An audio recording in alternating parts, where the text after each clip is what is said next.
Bonjour à tous, bienvenue à ce débat sur la grande cuisine à la française, un patrimoine mythique. On va peut-être commencer par faire un tour de table, voilà, présenter un petit peu les auteurs et journalistes présents. Je vais donner la parole à Jean-Claude Bénard. Moi je suis là pour un livre qui s'appelle Arrière-cuisine, qui est une enquête sur le milieu de la gastronomie, comment elle fonctionne et qui la représente.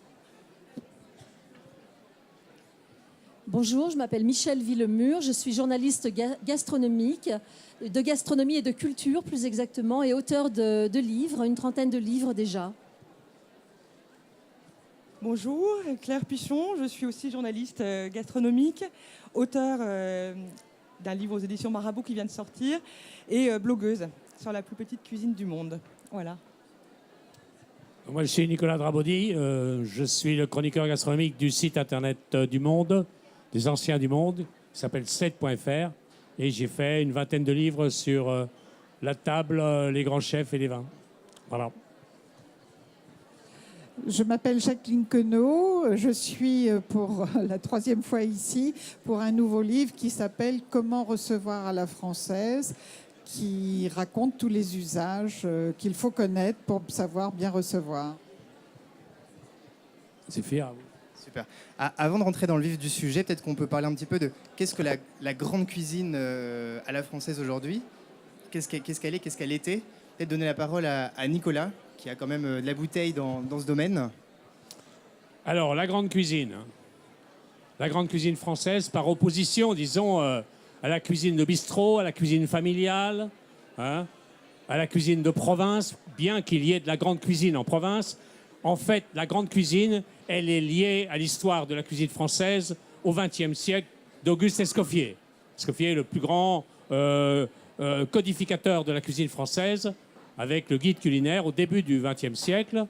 Tout ce qui vient après, tous les grands chefs qui viennent après, qui sont des disciples d'Escoffier, notamment Fernand Point, et La Tour d'Argent, et Maxime, qui sont les premiers cuisiniers, premiers restaurateurs à avoir eu 3 étoiles. En fait, on peut dire, pour parler couramment, que la grande cuisine est liée au travail fait par le guide Michelin sur les restaurateurs et les chefs français.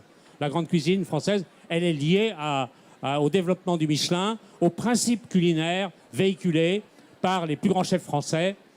3 étoiles, il y a enfin en France 27 3 étoiles qui font principalement à 90% de la cuisine française, la grande cuisine française, dont la caractéristique est le travail, la recherche des produits nobles, des grands produits.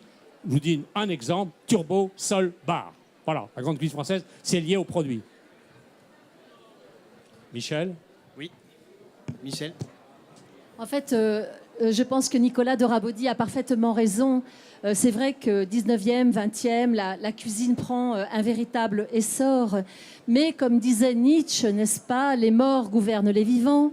La cuisine, elle n'est pas née comme ça sous la baguette magique d'un chef au XXe siècle. Et c'est vrai qu'il y en a beaucoup. On retrouve tout cela dans des manuels, dans des traités, dans les encyclopédies, etc. Mais ce que je voudrais dire, c'est que quand même, avant cela, et déjà dès le Moyen-Âge, bon là c'était évidemment les viandiers, Taïwan, on le connaissait bien entendu, arrivent tous les sauciers, et 17e siècle, quand même, c'est 35 000, je crois, ouvrages à cette époque-là, que l'Europe recense à la fin du 17e, moitié du 18e. Alors au 18e, évidemment, il y aura moins de manuels, moins de traités, moins d'encyclopédies, parce que on repartira, si vous voulez, sur un travail que les anciens avaient déjà fait. Alors, pour rebondir sur ce que vient de dire Nicolas, moi, je pense que déjà, on s'appuie sur des bases, des données. Grimaud de la Reynière explique comment découper le poulet. Ça, c'est pas le 20e, je suis vraiment désolée. Mais c'est vrai que les cuisiniers, après, renaissent au 20e. On n'en manque pas des cuisiniers. Au 21e, c'est encore mieux. Mais quand même, je dirais qu'à cette époque-là, 17 et 18e, moi, mon livre Marie-Antoinette le relate évidemment bien, on s'intéresse beaucoup à la cuisine. Il faut savoir aussi qu'à Versailles, on vient de loin, les cours princières viennent à Versailles pour voir comment nous faisons la cuisine. Et on ne parle pas là des pâtissiers, mais ils excellent. Les pâtissiers excellent. C'est un art extraordinaire, la pâtisserie. Donc voilà, tout cela pour rebondir par rapport à Nicolas. Merci Michel. Oui, Jean-Claude ? Moi, j'ai la question qu'il faudrait peut-être poser aux historiens, comme Nicolas Dorabaudy. C'est est-ce que vous associez d'emblée directement la grande cuisine française au palace? Parce qu'on sait que la grande cuisine naît de l'aristocratie, qu'il y a un glissement à la fin du 18e qui s'inscrit dans la création et le concept du restaurant, donc en France. Mais est-ce qu'on associe systématiquement grande cuisine et palace?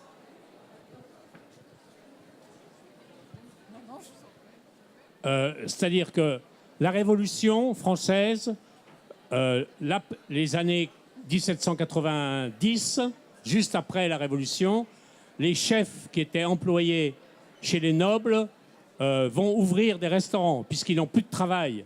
Les nobles ayant été soit décapités, soit exilés.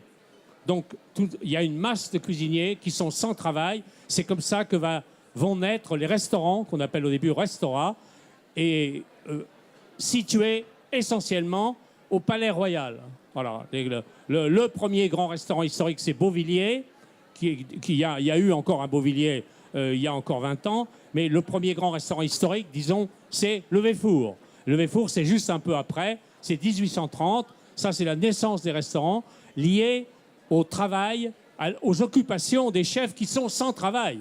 Voilà. Les premiers grands chefs, ils viennent des cours aristocratiques, et c'est comme ça que naissent les restaurants qui sont des auberges, des restaurants. Enfin, c'est le début de la grande cuisine. On peut dire que la Révolution a été un cap terrible, puisque c'est à ce moment-là que ces chefs se mettent au service du public et des gourmands.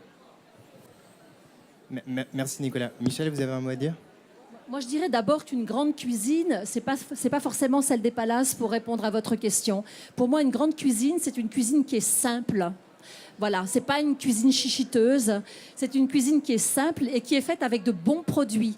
Après, arrive effectivement la technique d'un meilleur ouvrier de France, d'un cuisinier qui peut avoir appris sur le tas, comme on dit, et qui est doué, et qui va inventer sa cuisine. J'en connais des tas.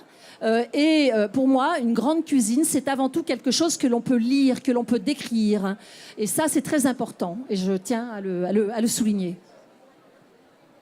Oui, alors ce que je voulais dire aussi, c'est que dans la question, vous parlez de grande tradition culinaire française. Donc voilà, tout de suite, on pense à quelque chose effectivement de très prestigieux. Et il y a aussi une tradition culinaire française qui est une tradition domestique et qui peut être aussi de la très grande cuisine. Et c'est autre chose. Après, c'est pas forcément opposé, mais pour moi, dans la tradition culinaire française, il n'y a pas que effectivement le palace, le restaurant. Il y a aussi une culture dans chaque famille. Dans chaque région et au travers des époques d'une pâte, d'un goût pour le bien manger et le bien cuisiner.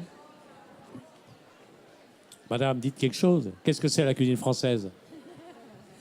Moi, tout bêtement, j'allais rebondir sur le sujet de mon livre, c'est-à-dire qu'une belle cuisine ne peut pas exister sans une belle table, sans des usages, sans un savoir-faire et un savoir-vivre qui est un petit peu codifié, mais qui met en exergue, qui met en valeur le plat qui est apporté sur la table. Et c'est aussi les usages, la façon de le manger. À midi, j'étais dans un restaurant bien entendu de Périgueux.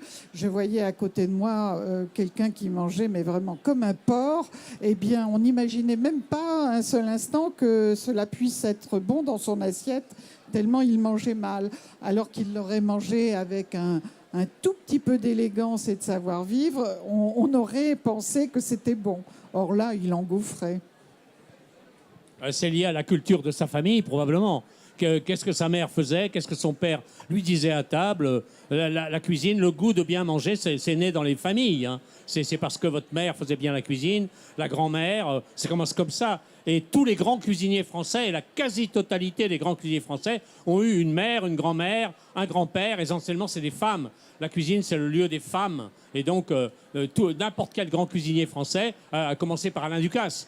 Alain Ducasse, sa mère fait des volailles dans les Landes, hein, et il a vu toute sa jeunesse jusqu'à l'âge de 16 ans. Il a vu grandir les poulets, les pintades, et comment sa mère les cuisait, les odeurs de la cuisine. Madame Pic, tiens, voilà un bon exemple. Anne-Sophie Pic, à Valence, 3 étoiles, la seule femme française qui a 3 étoiles.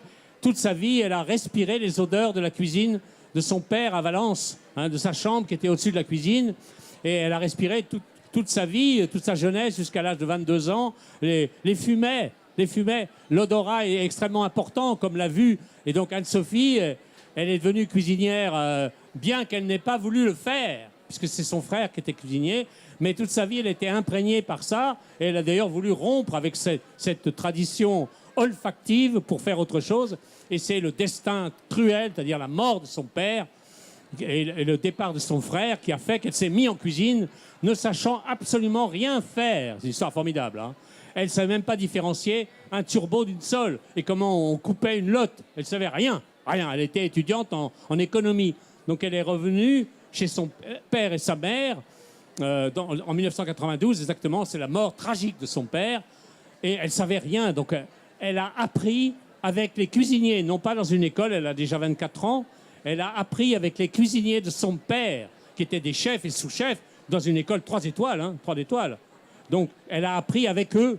Avec Fabrice Vulin, qui était un des premiers chefs qui a eu 2 étoiles, elle a appris avec eux à faire la cuisine. C'est une histoire extraordinaire de succession pour l'amour de son père et de sa mère qui vit toujours, Suzanne qui vit toujours. C'est une histoire extraordinaire d'une femme qui s'est mise à faire la cuisine et qui a obtenu 3 étoiles. Chapeau, Madame Anne-Sophie Pic, qui a un restaurant à Paris et qui a un autre bistrot à Valence, je vous le dis, puisqu'il n'y a pas qu'un 3 étoiles. Tous les 3 étoiles sont hors de prix, extrêmement chers. Hein, je dis ça, quand j'ai commencé à travailler il y a 30 ans, on pouvait aller chez La Serre pour 15 euros. 15 euros. Les premiers menus de Joël Robuchon, plus grand cuisinier de France, étaient 15 euros en 1981. Vous voyez la différence maintenant, puisqu'il y a dans aucun grand restaurant étoilé de plats à 15 euros. Donc le pur scandale de la cuisine française, c'est d'avoir écarté le bon peuple des gourmets. Je le dis, j'ai souvent écrit, la grande cuisine française, elle est réservée aux gens riches. Voilà la vérité. Merci Nicolas pour les anecdotes. Et c'est pour ça qu'il faut la faire chez soi. On a parlé de la définition de la grande cuisine. Est-ce qu'on peut justement parler des mets, des plats qui ont marqué cette histoire? Claire, vous avez écrit justement un livre qui revient sur ces plats mythiques de la grande cuisine, de tradition. Oui, alors bon, l'appellation mythique, en fait, j'ai regardé... qui ont marqué en tout cas le... Oui, non, mais j'hésite toujours parce que je ne veux pas faire croire au public que moi-même j'aurais décrété que tel plat ou tel plat était mythique. Évidemment, je n'ai pas cette prétention. J'ai passé en fait vraiment plusieurs années à éplucher des vieux ouvrages, des vieux livres, des vieux magazines d'époque et à me faire des listes comme ça de plats et de les enchaîner les uns avec les autres pour essayer de voir effectivement ce qu'on pouvait ressentir. Et ce qu'on pouvait ressentir, c'était tout simplement le temps qui passe. Et vraiment, en sélectionnant ces recettes, en essayant de chercher ce qu'il y avait dans chacune, la pâte. Alors, les recettes très anciennes, ce qui va être intéressant, c'est de les redécouvrir. C'est-à-dire qu'on va tomber sur des plats que beaucoup de gens ont oubliés, comme les apprêts à la tortue, comme ce qu'on appelait la soupe à la tortue, qui est une soupe à la tête de veau. Des cuissons sous la cendre. Alors j'ai trouvé des recettes de riz de veau sous la cendre. Alors voilà, là on est vraiment dans redécouvrir quelque chose et le ramener aujourd'hui pour donner un témoignage de ce qui était et puis essayer de donner envie aux gens de le remanger. Et puis plus on avance dans le temps, plus on va vers les années 50, 60, 70, 80. Là évidemment ça évoque des souvenirs qu'on a tous eus. Donc c'est toujours un petit peu difficile parce que pour certains ça va être plus tel plat ou tel autre. Mais l'idée étant de faire remonter comme ça des souvenirs d'enfance, de gourmandise, et à travers un bœuf mode ou sur des sauces plus récentes comme des avocats crevettes dans les années 70, raconter l'histoire des gourmandises et des plaisirs de la table. Et voilà, j'espère qu'on y est arrivé. En tout cas, c'était vraiment une recherche absolument passionnante.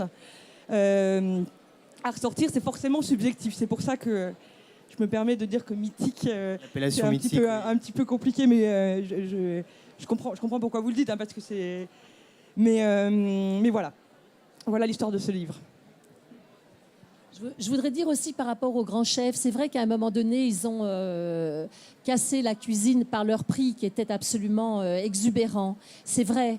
Mais il faut savoir aussi qu'un grand chef, quand il utilise un produit qu'il va mettre dans l'assiette, à la table, c'est un produit déjà qu'il paiera cher, il ne faut pas l'oublier. C'est forcément un produit qui a déjà un coût. Bien sûr qu'on peut trouver, je ne sais pas, je n'ai pas cité de ces grandes surfaces cheap, comme vous savez, donc tout le monde connaît ces magasins. magasin, on peut effectivement acheter des produits pas chers du tout, mais le résultat, il ne sera pas exactement le même, le goût ne sera pas là. Il y a ça, donc quelque part, les grands chefs, ils le savent que le goût est important. Bah oui, ils payent déjà à la base. Alors maintenant, ce que je voudrais dire, c'est qu'ils ont fait énormément d'efforts. Alors, je ne sais pas comment ça se passe à Périgueux et dans la région, mais je suis sûre qu'il y a beaucoup d'efforts qui sont faits. À Paris, je peux vous dire que vous pouvez déjeuner certainement pour moins de 20 € et vous mangerez bien. Alors, ce sera le plat et le dessert ou l'entrée et le plat, bien souvent, mais vous aurez un vrai plat du marché, un produit en saison. Vous voyez, là aussi, c'est important, ça. Pourquoi ? Parce que c'est le goût. Et tout ça, ça se paye quelque part. Alors, bien sûr, vous avez des chefs qui vont aller dans ces grandes surfaces d'hypermarchés, etc. Bon, bien entendu. Mais le résultat ne sera pas le même, c'est certain. Et ça se ressentira au niveau du prix, évidemment. Merci Michel. Alors, on a parlé de l'assiette, il y a aussi la fourchette, si j'ose dire. Jacqueline, est-ce que vous pouvez nous parler justement de ces règles, de ces codes des arts de la table ? Moi, j'ai appris plein de choses en lisant votre livre. Il y a une manière de manger les fruits. J'ai appris par exemple qu'on ne disait pas à vos souhaits, ça ne se faisait pas. Et on ne dit pas bon appétit. On ne dit pas bon appétit également. Est-ce que vous pouvez nous parler de ces règles, de ces codes de la grande cuisine française ? Je peux aussi vous raconter juste une anecdote que l'on m'a racontée il y a peu de temps. Une femme chef d'entreprise devait engager un collaborateur. Les CV arrivent, elle en sélectionne 5 et elle ne savait pas comment faire. Et elle s'est dit, tiens, je vais les emmener au restaurant. Et quand elle est rentrée à son bureau, sa collaboratrice lui a dit, alors, qui avez-vous choisi ?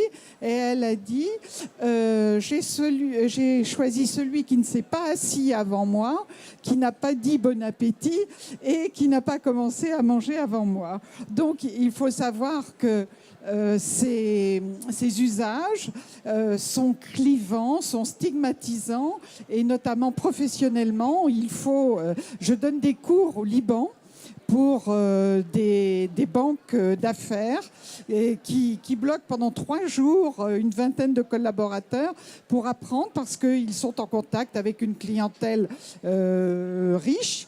Et il ne faut pas qu'à table, ils soient là comme des idiots. Alors, peut-être ne pas savoir découper un fruit, ça peut passer. Mais le maniement des fourchettes, il y a des usages qui sont incontournables à connaître si professionnellement on veut monter dans les étages. Oui, moi j'ai travaillé avec la famille Rothschild puisque je suis le biographe du baron Edmond. La baronne Nadine a écrit des livres sur le savoir-vivre. Et à Genève, elle a ouvert il y a 5 ans une école de savoir-vivre dans laquelle elle donnait des conseils exactement ce que vous disiez. Elle avait 6 couverts à table et elle expliquait à des gens qui étaient des banquiers, des assureurs, des gens d'affaires de Genève comment on tenait sa fourchette, comment on découpait un foie gras chaud, comment on mangeait une choucroute, par quoi est-ce qu'on commence. D'ailleurs, c'est une vraie question. En d'autres termes, ça s'appelle les manières de table, les manières, la civilisation. Guy Savoy, un des plus grands chefs français, Guy Savoy, qui a 3 étoiles, qui a plusieurs restaurants dans Paris, il a écrit une chose très révélatrice qui dit que le restaurant est le dernier refuge de la civilisation. Vous voyez ? De la civilisation, c'est-à-dire des restaurants chics, élégants, où il y a des manières de table. Ils vous apprennent à parler après les dames, à vous servir après elles, et à ne pas dire bon appétit, mais à dire aussi le bénédicité, hein, quand on est croyant. Donc, la table, c'est un lieu de civilisation. On apprend la vie en société. C'est vraiment important, non seulement se nourrir, mais aussi intellectualiser les gestes de la quotidienneté. Je peux vous dire que les Anglais sont pas mal non plus pour leur manière à table. Quand on s'installe à table, alors moi j'ai été une première dame de France et j'ai effectivement écrit sur les bonnes manières aussi. J'ai été notamment en poste en Angleterre. Alors, en Angleterre, on me disait toujours, on ne croise pas les conversations, on ne parle jamais à celui qui est en face. On commence par parler, d'abord, on attend que le monsieur commence à parler à la dame, mais si on doit s'adresser à quelqu'un, on doit commencer par son voisin de droite à l'entrée. Donc, vous savez que vous avez le droit, pendant que vous mangez votre pâté en croûte, parler avec celui qui sera à droite. Et vous savez que lorsqu'arrivera le plat principal, vous pourrez parler avec celui qui est à gauche, mais jamais vous ne croiserez. Et encore moins, vous ne mettrez les mains sur la table. Jamais. Ça, c'est quelque chose, crime de lèse-majesté. Et quand on boit du thé en Angleterre, alors là, c'est une véritable cérémonie, c'est pire qu'au Japon. le lait se met à un certain moment, la tasse doit être chaude, la théière doit être chaude, etc. Il y a plein de rites, de rituels extrêmement intéressants à connaître. Alors nous, les Français, c'est vrai qu'on n'est pas mal du tout. À quel moment, n'est-ce pas, Jacqueline, remplir les verres quand on s'assoit? Faut-il qu'ils soient remplis déjà? Non. Non, le verre d'eau éventuellement, mais jamais le verre de vin avant. On attend bien entendu toujours que la maîtresse de maison commence à lever la fourchette, enfin à piquer quelque chose dans son assiette pour donner le signal du départ, du déjeuner ou du dîner. Mais c'est à cette femme-là, les femmes sont servies les premières. Alors moi, il m'est arrivé comme ça des petites anecdotes dans des tables d'ambassade. J'étais la seule femme, on me servait un poisson énorme, il fallait que je le coupe, que je découpe ce poisson pour prendre un morceau et le mettre dans mon assiette. Alors, en fait, il ne faut jamais prendre le poisson par la queue. Il faut le prendre au milieu. Il faut couper un petit morceau au milieu. Et c'est très impressionnant quand on est une seule femme à table. Je l'ai fait. Merci Michel. Je voudrais poser une question maintenant à Jean-Claude. Est-ce que la grande cuisine fait encore rêver aujourd'hui? Et je vais juste avant prendre une citation de Joël Robuchon, que citait justement Nicolas, qui disait dans l'Express en 2009, « La grande cuisine m'emmerde, ses plats sophistiqués à l'extrême, ses nappes matelassées, son argenterie, ses balais de 3 garçons pour vous servir et des additions très stratosphériques, non merci ». Qu'est-ce que vous pensez de cette citation de Robuchon? Il a parfaitement raison. C'est le problème de ces grandes tables. D'abord, si c'est devenu très très cher, comme le dit Nicolas, ça fait un moment que c'est devenu très cher. Je pense que c'est parce qu'on a tout un décorum à payer tout autour. Pas seulement le service, mais aussi le nappage et la vaisselle. C'est le problème de ces grandes tables, en tout cas des palaces. C'est tout ce qui est c'est extrêmement chichiteux et ennuyeux, avec a fortiori un service très empoulé, quoi. Enfin, on a vite fait de s'emmerder. Puis en plus, quand on mange sous le regard de 4 pingouins qui vous surveillent, donc ça devient très vite insupportable. Alors, moi, ce que je pense, c'est que ce qui est bien, c'est d'avoir plusieurs propositions. Et je trouve qu'aujourd'hui, ce qui se passe, c'est vraiment très intéressant. Il y a plein de jeunes tables, il y a plein de jeunes chefs qui s'en fichent d'avoir des nappes, qui font des choses formidables, où effectivement, on en parlait encore à midi, là, chez Pirouette à Paris, pour 18 €, on mange vraiment, c'est d'un niveau excellent. C'est créatif, c'est bon, c'est beau, et c'est autre chose. Après, moi, une fois de temps en temps, j'adore emmener mes parents voilà, dans une très belle table. Et là, voilà, effectivement, on est dans autre chose. On casse sa tirelire, c'est une cérémonie. On va goûter aussi des choses extraordinaires qui sont peut-être moins enlevées, moins folles, moins exotiques, mais absolument remarquables. Et vivre un moment d'exception. Et quand vraiment, je trouve que dans les très grandes tables, le service, en général, n'est pas pesant. Ils arrivent justement à danser sur ce fil. Et ça, vraiment, c'est aussi magique. Ce qui est important, c'est de pouvoir faire tout. Et je pense qu'à une époque, il y avait soit le restaurant gastronomique, soit le bistrot, et il y avait moins d'offres intermédiaires, d'autres choses. Nicolas, qu'est-ce que vous pensez de cette citation? Si vous voulez, donc évidemment, la phrase de Joël Robuchon, quand même plus grand cuisinier du siècle, en 1990, par Enrico et Christian Millot, quand même personnage qui a 20 restaurants dans le monde. Donc il y a des équipes comme à la Ducasse d'ailleurs. Il faut bien comprendre que la grande cuisine française, c'est la seule qui s'exporte. C'est la seule qui s'exporte dans le monde entier. La cuisine espagnole, quoi qu'ils disent, elle ne s'exporte pas. Sauf dans quelques pays d'Amérique du Sud. Et encore, il faudrait voir. Et la cuisine italienne, elle s'exporte. Parce que dans la cuisine italienne, vous avez des trattoria, c'est-à-dire la pasta et le risotto et le tiramisu. Ça, c'est des nourritures mondiales. Dans la grande cuisine française, ce que dit Joël Robuchon, qui a eu 3 étoiles plusieurs fois, et d'abord qui a 3 étoiles actuellement aux États-Unis, à Las Vegas, 3 étoiles à Las Vegas, par le guide Michelin américain. Donc il dit qu'on s'emmerde, on s'ennuie, et ce n'est pas faux, puisque le cérémonial, le regard des personnels, des maîtres d'hôtel, tout ça, cette observation un peu médiocre, tout ce monde un peu compassé, du luxe, c'est le luxe gastronomique, le luxe. Les gens payent pour ça d'ailleurs, puisque au Bristol, ça coûte 260 € le menu. Les 2 restaurants qui viennent d'ouvrir, Alain Ducasse au Plaza Athénée, ça coûte 350 € le menu sans le vin. Et Gianni Caleno, à côté, c'est pareil. Donc c'est du luxe, c'est de l'archi-luxe même. C'est-à-dire qu'en fait, c'est ce que je disais il y a quelques minutes, les grands cuisiniers français, ils ont tapé dans le haut de gamme. C'est comme ça qu'ils gagnent leur vie. Cela dit, ils font aussi des bistrots. La bistronomie, qui est partout en France et même en Europe, hein, et dans le guide Michelin, puisque le guide Michelin, ils ont inventé le bib gourmand. Il y a 500 bib gourmands, c'est-à-dire des tables qui sont à moins de 30 € en province et 32 ou 35 € à Paris. Ça, c'est ça qu'il faut voir. C'est ça où il faut aller. C'est là où vous dépensez votre argent avec intérêt. C'est là où vous n'avez pas l'impression d'être volé et arnaqué parce que vous allez payer un avocat aux crevettes 24 €, hein, ce qui est le prix d'un repas. Donc, je pense que le vrai gourmet, il dépense son argent utilement et avec intérêt. Il ne se fait pas voler. Il ne consomme pas des bouteilles de vin à 90 € alors que chez Nicolas, on les a à 22 €. Les grands vins, c'est pour chez soi, c'est pas pour les restaurants, puisque les coefficients sont énormes. Au Plaza Athénée, le coefficient est de 8. Si le chef sommelier achète un vin à 20 €, on va le vendre 90 à 100. Donc ça, c'est du vol. C'est du vol. Donc les grands vins, on les boit chez soi. On les achète aux propriétaires d'abord, c'est beaucoup mieux. Et maintenant, sur Internet, il y a des tas de systèmes. Et on va dans la bistronomie, c'est-à-dire des bistrots où ça coûte 30 € au déjeuner, 30 € au déjeuner et 50 €. D'ailleurs, les Parisiens, ils veulent dépenser 100 € à deux sans le vin. C'est des normes qui sont exécutées. Par exemple, dans les bistrots d'Alain Ducasse, chez Allard, le bistrot, le menu est 32 €. C'est le seul bistrot qui a été étoilé Michelin dans les années 60. Et Ducasse n'a pas retrouvé l'étoile, mais chez Benoît, qui est un bistrot qui appartient à la Ducasse, le menu est 32 €, hein, au déjeuner et au dîner, même le dimanche. Donc le vrai gastronome, celui qui vit un peu pour manger pour vivre et vivre pour manger, eh bien celui-là, il sait très bien combien il va dépenser, combien, comme on dit en Amérique, value for money. Pourquoi vous donnez 50 €? Est-ce que c'est utile? Est-ce que c'est justifié? Ou est-ce que vous ne feriez pas mieux d'acheter un pâté en croûte chez votre charcutier qui le fait, s'il le fait lui-même? Je ne vais pas pâté en croûte, c'est toujours acheté. Hein. Donc, je pense que le vrai gourmet, le vrai amateur de restaurant, il sait où dépenser son argent, quelle adresse il va fréquenter et pourquoi il y va et comment il va se régaler. Il est extrêmement pénible de dépenser son argent sans se régaler, sans avoir un vrai plaisir.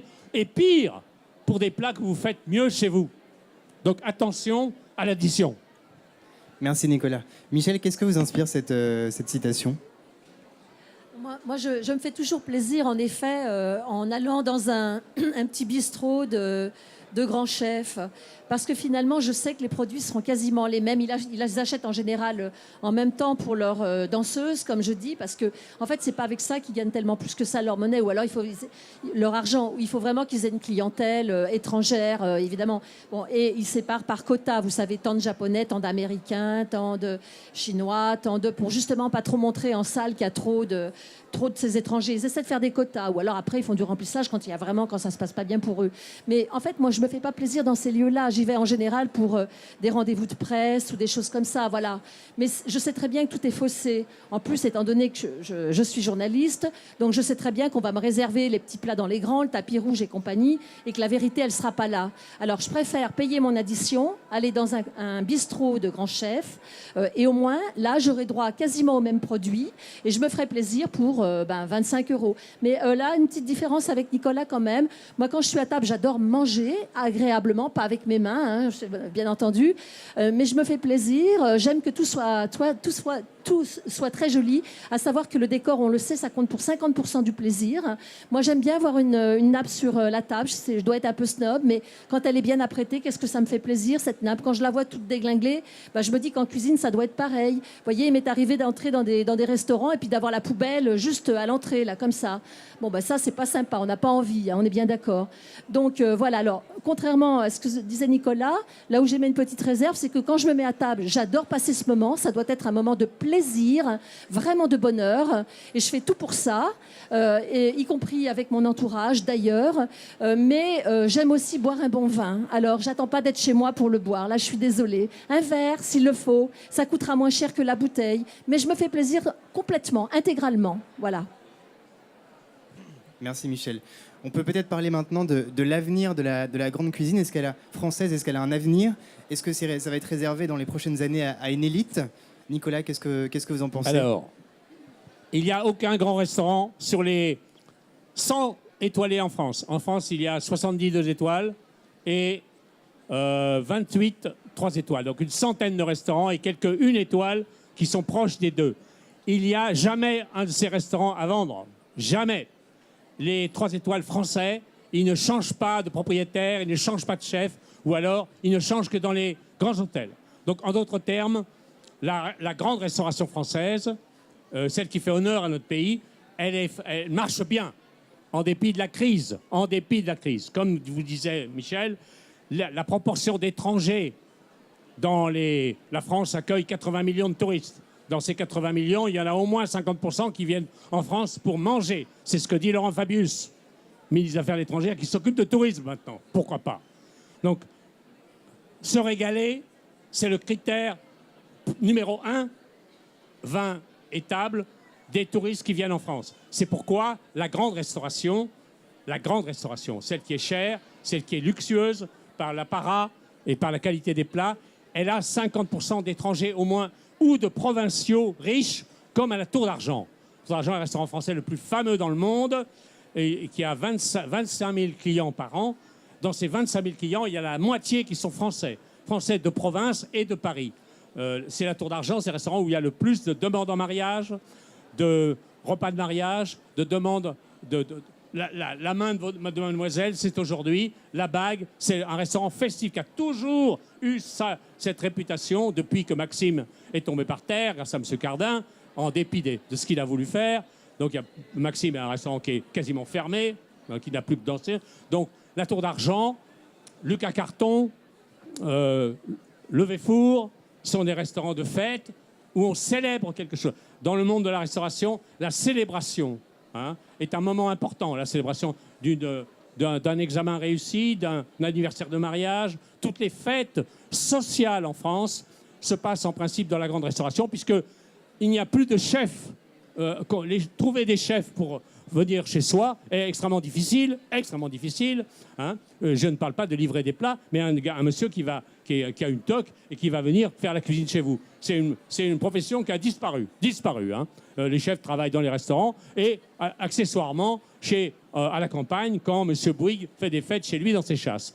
Donc, ce que je veux dire, c'est que la grande restauration, elle est liée aussi aux fêtes sociales, à ce moment particulier où on célèbre quelque chose dans une famille. C'est la Tour d'Argent, au moins un tiers des clients qui choisissent la Tour d'Argent et la beauté du lieu, quand même assez fascinant, le plus beau restaurant d'Europe, probablement par la vue, par la beauté, par la préservation des sites, par la table, ça c'est autre chose, c'est un restaurant hors de prix le soir, hors de prix, et surtout du point de vue des vins, qui sont complètement délirants. Donc évidemment, 50% d'étrangers ne regardent pas l'addition, ou très peu. Voilà, merci, donc la cuisine française, elle se porte bien. Merci Nicolas. On va peut-être finir par les mots de Jacqueline. Claire, peut-être un petit mot avant. Oui, je voulais juste dire sur l'avenir de la tradition française. Je me permets de ne pas être tout à fait d'accord avec Nicolas. Moi, quand j'étais adolescente et que j'allais par exemple aux États-Unis, quand les gens voulaient se faire plaisir et fêter quelque chose, ils allaient dans un restaurant français. C'était vraiment ça. C'est-à-dire qu'il y avait la cuisine locale, quelques restaurants italiens, et quand on voulait fêter quelque chose, c'était un restaurant français. Aujourd'hui, c'est fini. Aujourd'hui, vous avez des restaurants merveilleux, japonais, péruviens, coréens, du monde entier. Et donc, c'est vraiment, tout s'exporte aujourd'hui. Et la cuisine française devient finalement, même si ça reste évidemment une référence, devient une parmi d'autres. Et moi, je trouve que ça, c'est super. Parce que avant, c'était quand même des restaurants un peu empesés, qui imitaient sans jamais trouver bien la voie, avec souvent des cuisines un peu lourdes, un peu grasses. Et que là, aujourd'hui, on est libéré de ça. Et on va vers quelque chose qui est beaucoup plus cosmopolite, international, avec de l'inspiration de partout. Et moi, je trouve que c'est super. Et même si, bien sûr, il restera toujours des restaurants traditionnels, mais ça se nourrit de ça. Et ce que je voulais dire aussi, c'est que comme nous avons reçu cette éducation française, quand même, du bien manger, du bien recevoir, on y attache de l'importance, on a cette éducation.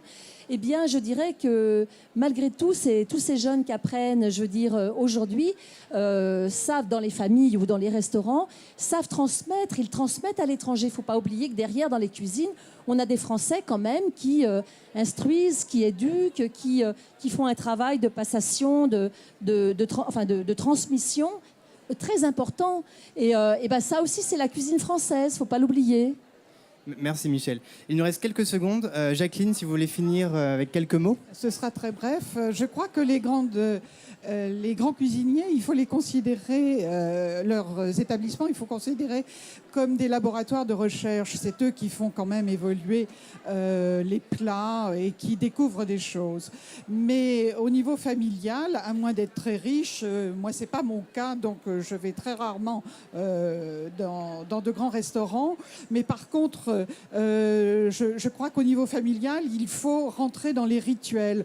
C'est-à-dire que pour les fêtes, à Pâques, pourquoi pas chez la grand-mère ou chez le grand-père, l'épiphanie chez soi, etc. Et trouver des plats qui, eux aussi, se ritualisent, c'est-à-dire des plats un petit peu compliqués à faire. Là, pour une fête de famille, on nous demande de faire un cassoulet. Bon, nous, on est de Paris, on n'a pas l'habitude de faire un cassoulet, donc on va se lancer dans un cassoulet. Là, moi, j'ai envie de me relancer dans ce que l'on appelle la mique ou la farce dure ici, et que ce soit un point fixe dans l'année où l'on va, et bien pourquoi pas chaque année à l'épiphanie manger le cassoulet et tout ça, si on ne peut pas aller dans les grands restaurants. Merci Jacqueline, merci à tous d'avoir suivi ce débat.